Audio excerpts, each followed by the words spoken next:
false flag refers to covert operations designed to deceive. The deception creates the appearance of a particular party, group or nation, being responsible for some activity, disguising the actual source of responsibility. Lance DeHaven Smith states that the term false flag originally referred to pirate ships that flew flags of the home countries of the ships they were approaching to attack and board. The pirates used the false flag as a disguise to prevent their victims from fleeing or preparing for battle. The term today extends beyond naval encounters to include countries that organize attacks on themselves and make the attacks appear to be by enemy nations or terrorists, thus giving the nation that was supposedly attacked a pretext for domestic repression and foreign military aggression. Operations carried out during peacetime by civilian organizations, as well as covert government agencies, can, by extension, also be called false flag operations if they seek to hide the real organization behind an operation. Use in warfare. In land warfare, such operations are generally deemed acceptable under certain circumstances, such as to deceive enemies, providing that the deception is not perfidious, and all such deceptions are discarded before opening fire upon the enemy. Similarly, in naval warfare, such a deception is considered permissible provided the false flag is lowered and the true flag raised before engaging in battle. Auxiliary cruisers operated in such a fashion in both world wars, as did Q ships, while merchant vessels were encouraged to use false flags for protection. Such masquerades promoted confusion not just of the enemy but of historical accounts. In 1914, the Battle of Trinidad was fought between the British auxiliary cruiser RMS Carmania and the German auxiliary cruiser SMS Cap Trafalgar, which had been altered to look like Carmania. Contrary to some possibly mendacious accounts, the RMS Carmania had not been altered to resemble the Cap Trafalgar. Another notable example was the World War II German commerce raider Cormoran, which surprised and sank the Australian light cruiser HMAS Sydney in 1941 while disguised as a Dutch merchant ship, causing the greatest recorded loss of life on an Australian warship. While Cormoran was fatally damaged in the engagement and its crew captured, the outcome represented a considerable psychological victory for the Germans. The British used a Kriegsmarine ensign in the St. Nazaire raid and captured a German code book. The old destroyer Campbelltown, which the British planned to sacrifice in the operation, was provided with cosmetic modifications that involved cutting the ship's funnels and chamfering the edges to resemble a German Type 23 torpedo boat.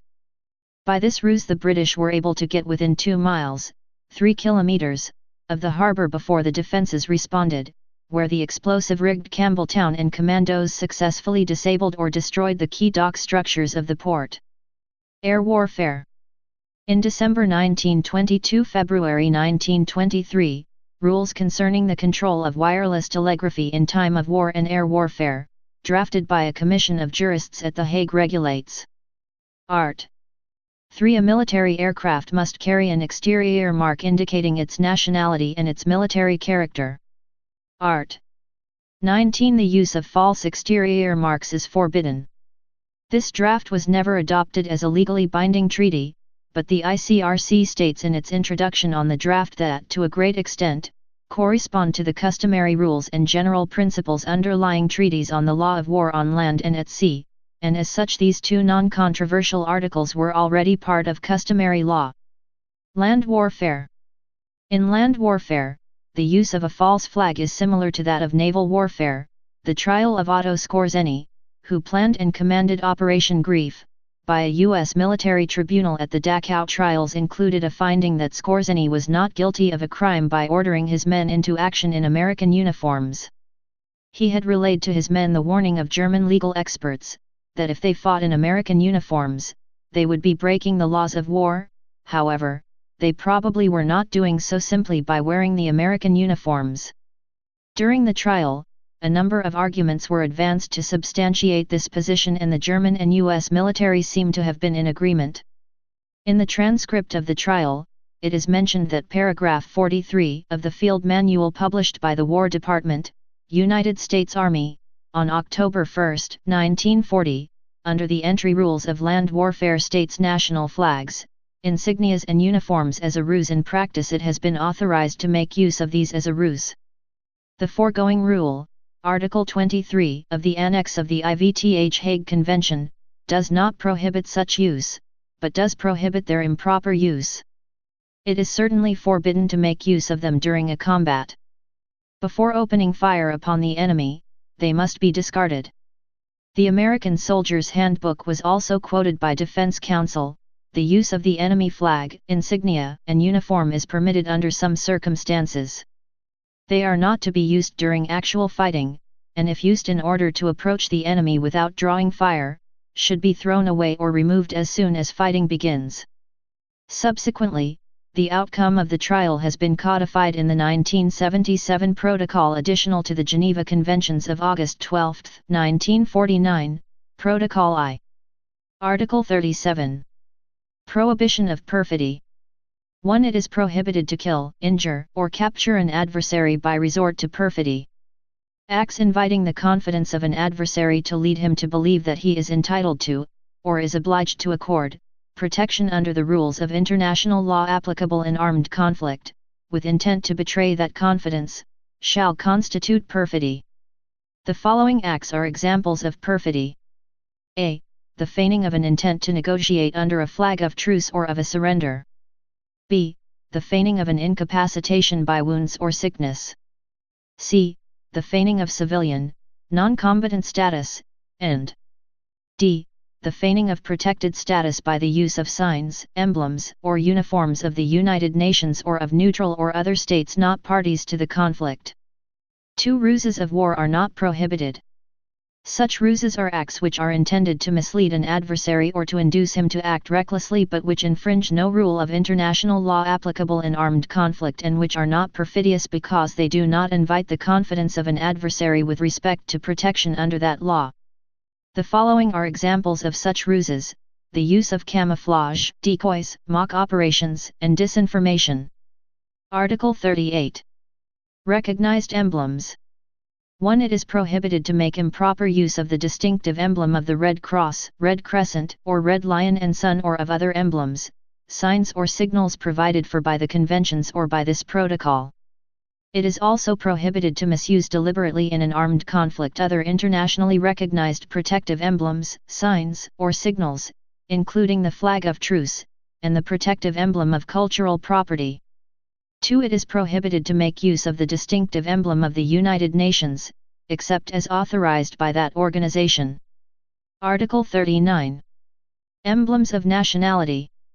1. It is prohibited to make use in an armed conflict of the flags or military emblems, insignia, or uniforms of neutral or other states not parties to the conflict.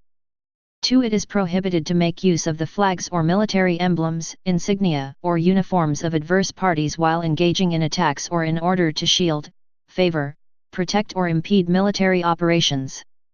3. Nothing in this article or in Article 37, paragraph 1, d, shall affect the existing generally recognized rules of international law applicable to espionage or to the use of flags in the conduct of armed conflict at sea. Cyber warfare. A false flag in the cyber domain is slightly different and easier to perpetrate than in other physical theaters of war. Cyber false flags refer to tactics used in covert cyber attacks by a perpetrator to deceive or misguide attribution attempts including the attacker's origin, identity, movement, and / code / exploitation. It is typically very hard to conclusively attribute cyber attacks to their perpetrators, and misdirection tactic can cause misattribution, permitting response and / or counterattack as a conditio sine qua non under international law, or misperception which can lead to retaliation against the wrong adversary. Cyber false flags can exist in the cyber domain when weaponized cyber exploits use recycled code / variants from previous attacks. Exploits are developed to mimic the scope and complexity of other malware. Exploits are procured rather than developed. Exploits are executed from new / unknown operator command servers. Malware calls out to or connects to known operator command servers. The action or attack is outsourced, e.g. to criminals. The compromise is socially engineered to misguide investigations towards other operators. The audit trail or lack thereof conceals actual intent or actions with other exploits designed to mislead investigators.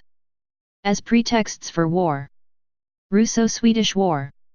In 1788, the head tailor at the Royal Swedish Opera received an order to sew a number of Russian military uniforms. These were then used by the Swedes to stage an attack on Pumala, a Swedish outpost on the Russo-Swedish border, on June 27, 1788. This caused an outrage in Stockholm and impressed the Riksdag of the Estates, the Swedish National Assembly, who until then had refused to agree to an offensive war against Russia. The Pumala incident allowed King Gustav III of Sweden, who lacked the constitutional authority to initiate unprovoked hostilities without the Estates' consent, to launch the Russo-Swedish War, 1788–1790. Second Sino-Japanese War. In September 1931, Japanese officers fabricated a pretext for invading Manchuria by blowing up a section of railway. Though the explosion was too weak to disrupt operations on the rail line, the Japanese nevertheless used this Mukden incident to seize Manchuria and create a puppet government for what they termed the independent state of Manchukuo. World War II. Gleiwitz Incident.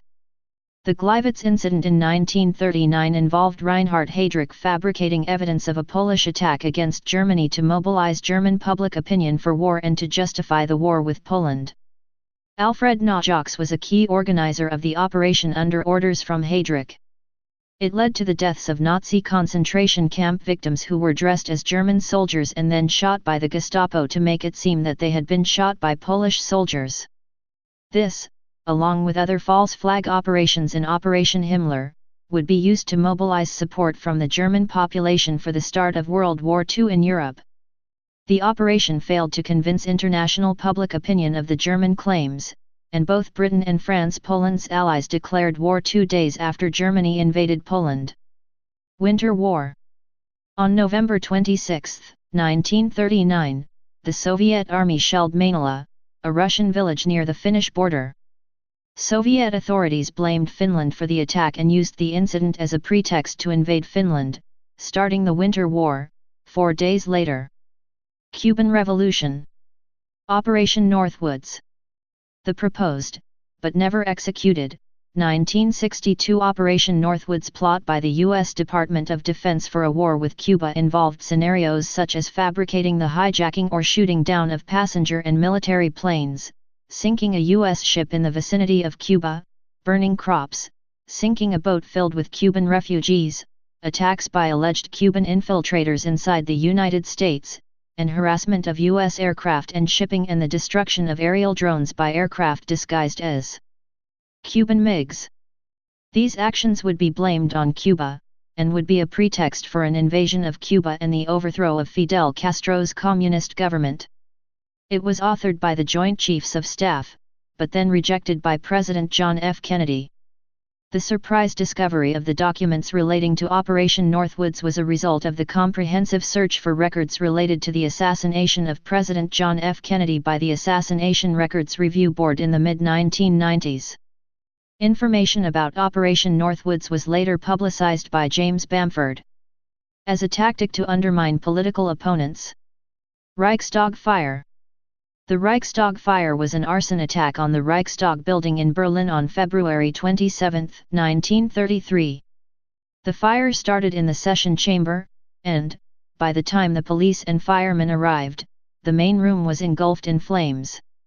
Police searched the building and found Marinus van der Lubbe, a young Dutch council communist and unemployed bricklayer, who had recently arrived in Germany to carry out political activities. The fire was used as evidence by the Nazis that the communists were beginning a plot against the German government. Van der Lubbe and 4 communist leaders were subsequently arrested. Adolf Hitler, who was sworn in as Chancellor of Germany 4 weeks before, on January 30, urged President Paul von Hindenburg to pass an emergency decree to counter the ruthless confrontation of the Communist Party of Germany. With civil liberties suspended, the government instituted mass arrests of communists, including all of the communist parliamentary delegates.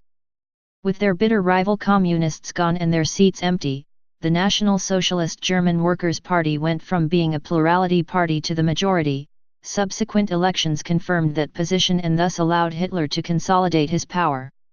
Historians disagree as to whether van der Lubbe, as he said, acted alone to protest the condition of the German working class, or whether the arson was planned and ordered by the Nazis, then themselves dominant in the government, as a false flag operation. Project TP Ajax. On April 4, 1953, the CIA was ordered to undermine the government of Iran over a 4-month period, as a precursor to overthrowing Prime Minister Mohammad Mossadegh.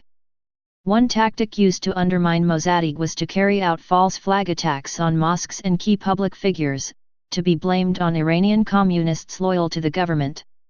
The CIA project was codenamed TP Ajax, and the tactic of a directed campaign of bombings by Iranians posing as members of the Communist Party, involved the bombing of at least one well-known Muslim's house by CIA agents posing as communists.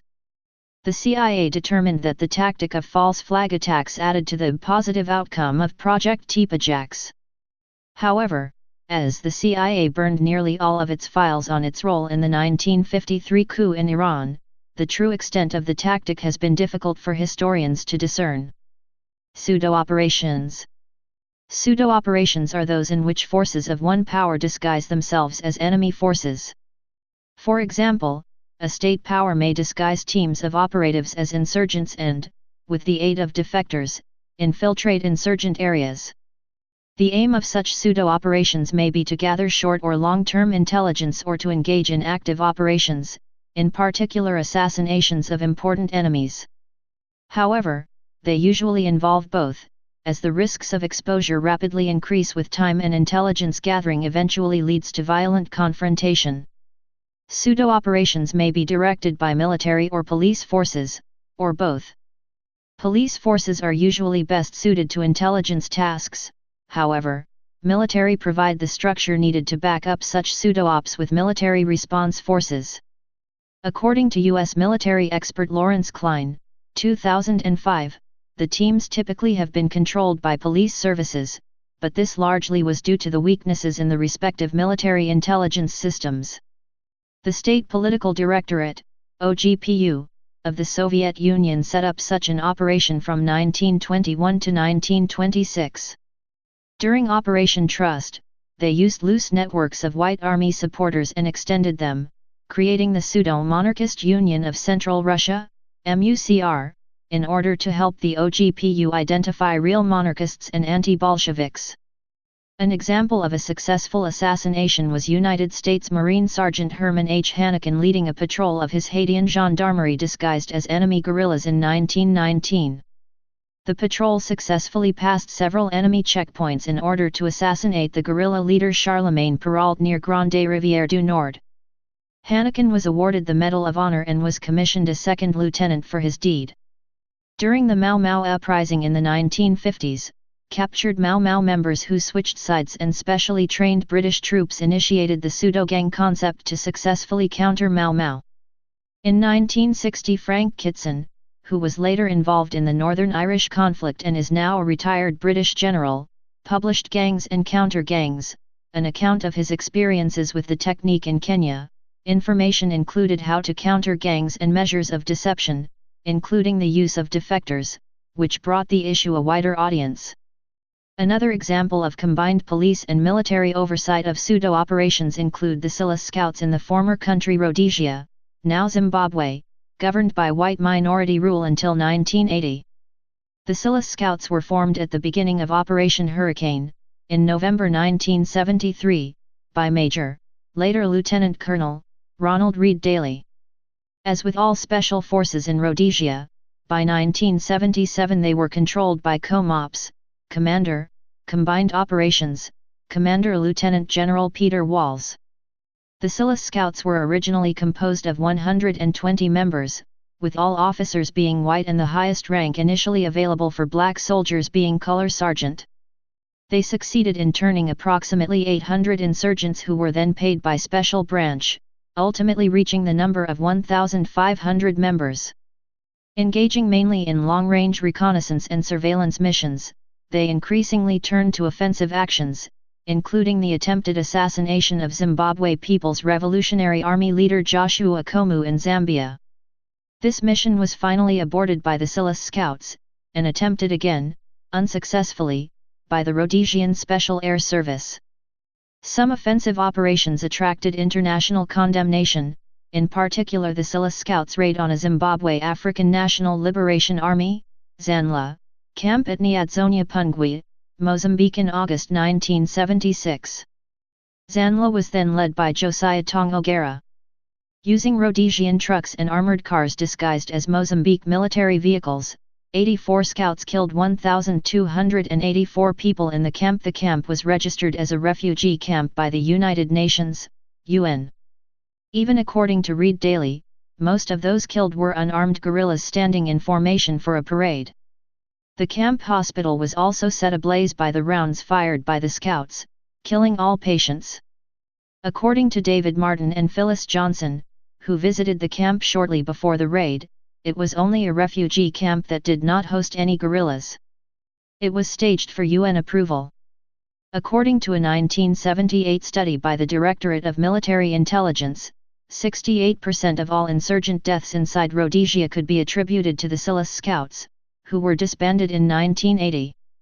If the action is a police action, then these tactics would fall within the laws of the state initiating the pseudo, but if such actions are taken in a civil war or during a belligerent military occupation, then those who participate in such actions would not be privileged belligerents. The principle of plausible deniability is usually applied for pseudo teams. See the above section Laws of War. Some false flag operations have been described by Lawrence E. Klein, a retired U.S. Army intelligence officer, as pseudo-operations, or the use of organized teams which are disguised as guerrilla groups for long or short-term penetration of insurgent-controlled areas. Pseudo-operations should be distinguished, notes Klein, from the more common police or intelligence infiltration of guerrilla or criminal organizations. In the latter case, infiltration is normally done by individuals. Pseudo-teams, on the other hand, are formed as needed from organized units, usually military or paramilitary. The use of pseudo-teams has been a hallmark of a number of foreign counterinsurgency campaigns. Similar false flag tactics were also employed during the Algerian Civil War, starting in the middle of 1994. Death squads composed of Département du Renseignement et de la Sécurité, DRS, security forces disguised themselves as Islamist terrorists and committed false flag terror attacks. Such groups included the Organization of Young Free Algerians, OJAL, or the Secret Organization for the Safeguard of the Algerian Republic, OSRA.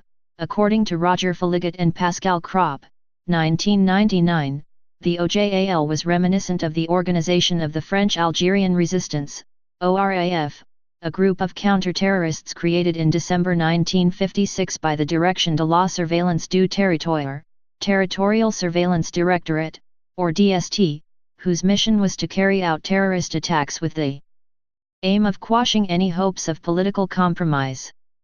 Espionage. In espionage, the term false flag describes the recruiting of agents by operatives posing as representatives of a cause the prospective agents are sympathetic to, or even the agent's own government.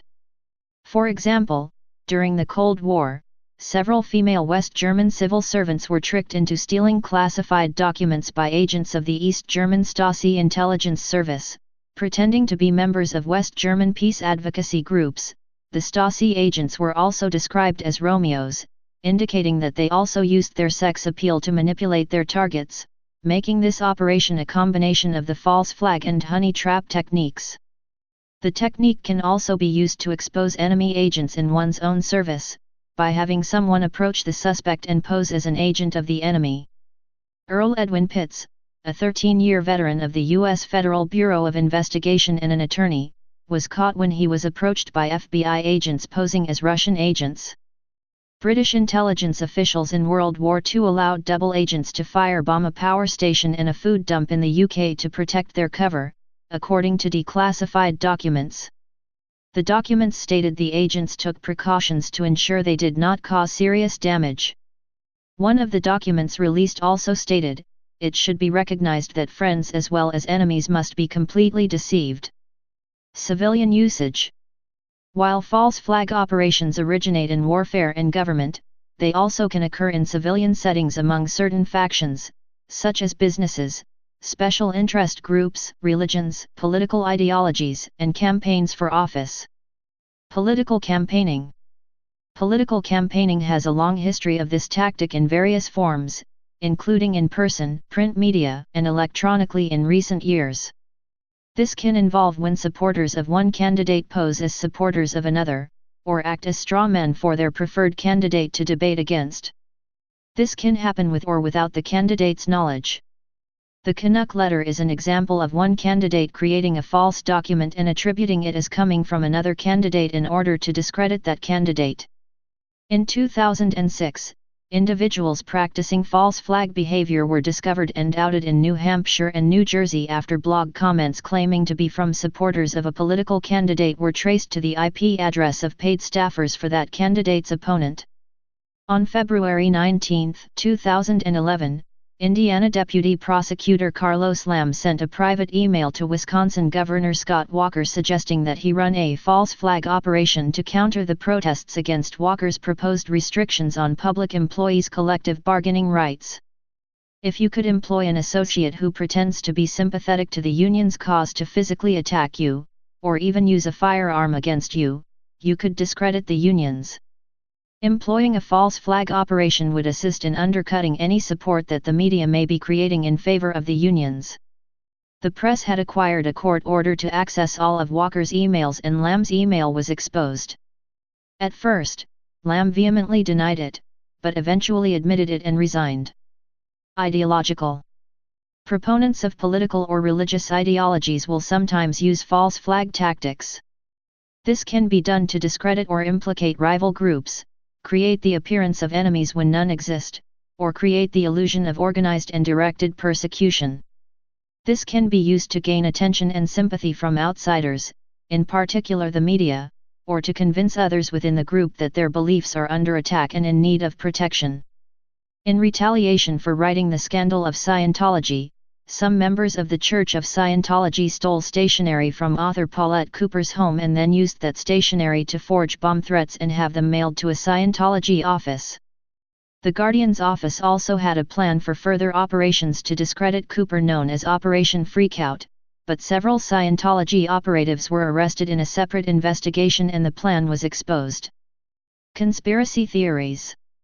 Conspiracy theorists frequently claim attacks such as the Orlando nightclub shooting and the Sandy Hook Elementary School shooting are false flag operations staged by conspirators, usually government or corporate forces, in order to achieve some goals such as justifying increased government surveillance, disarmament of the population, or military action against blamed nations or groups. Crisis actors are claimed in this context to play the part of bystanders or witnesses, emergency response personnel, and, with the aid of stage makeup, wounded victims of the attack. Please subscribe and thanks for watching.